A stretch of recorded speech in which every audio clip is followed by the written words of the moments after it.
Hello everyone and welcome to SEO's channel.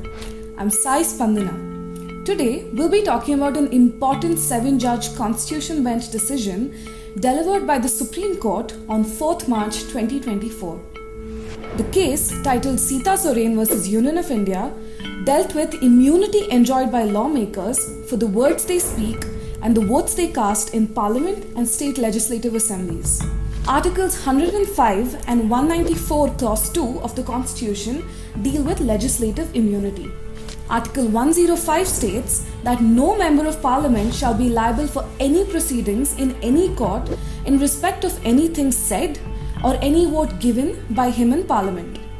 Article 194 offers the same immunity for members of state legislative assemblies. On 4th March, a 7-judge Constitution Bench of the Supreme Court held that immunity under the Constitution does not extend to lawmakers when they have been charged with bribery. This bench was reconsidering a 5-judge bench decision from 26 years ago in 1998 in a case called PV Narasimha vs. State. Let's do a quick recap of the 1998 judgment. It was the age of the PV Narasimha Rao-led Congress government. In 1993, Rao's government was facing a no-confidence motion in Parliament. With 251 MPs from his party, Rao was 13 votes short of a majority. But in the end, his government survived the motion. A year later, reports emerged that Jharkhand Mukti Morcha's chief Shibu Soren and several others had received bribes from Rao's government to vote to defeat the no-confidence motion. Janata Dal's Ajit Singh allegedly received a bribe to not vote in the no-confidence motion at all. When the case ultimately reached the Supreme Court, 3 out of a 5-judge Constitution bench held that lawmakers who received bribes for the cast of their vote were protected with immunity under Article 105 because all their actions in Parliament were protected under this provision. But there was a catch. The court held that those who did not cast a vote, like Ajit Singh, and those who gave the bribe were not protected because technically they had not done any act in Parliament to attract this protection. The majority held that members of Parliament were protected from all civil and criminal proceedings that have even a remote connection with their vote or speech in Parliament. Since Ajit Singh did not cast a vote, this protection was not extended to him. This judgment met with immediate criticism. In fact, in 2006, constitutional law scholar A.G. Nurani in his book wrote, "In the nearly half a century of its existence, few rulings of the Supreme Court incurred such odium and so deservedly than that so merrily handed down on 17th April 1998. Now let's fast forward to 2012 when the present case began.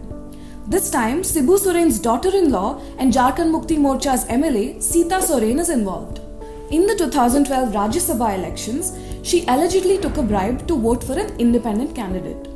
But after taking the bribe, she voted for a member of her own party. The Jharkhand High Court refused to give her immunity. It interpreted the PV Narasimha Rao judgment to mean that not voting at all and not voting per the condition of the bribe were both instances where the bribe and the vote had no nexus with one another.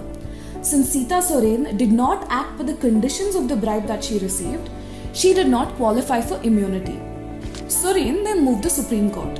In September 2023, a 5-judge Constitution bench led by Chief Justice D.Y. Chandrachud heard the initial argument of the counsel in the case. They noted that the PV Narasimha Rao judgment needed reconsideration as it led to an absurd situation where lawmakers were protected from prosecution when they committed the offence of bribery. Since Narasimha Rao was also a 5-judge bench decision, a larger 7-judge bench had to reconsider it. A 7-judge bench was constituted and arguments took place over 2 days in October 2023. 5 months later, on 4th March 2024, the bench delivered a unanimous decision in the case, overturning the PV Narasimha Rao judgment. The 7-judge bench found that the Narasimha Rao judgment led to a paradoxical outcome as it created an artificial distinction between those who receive the bribe and perform according to it and those who receive a bribe and do not carry out the agreed task.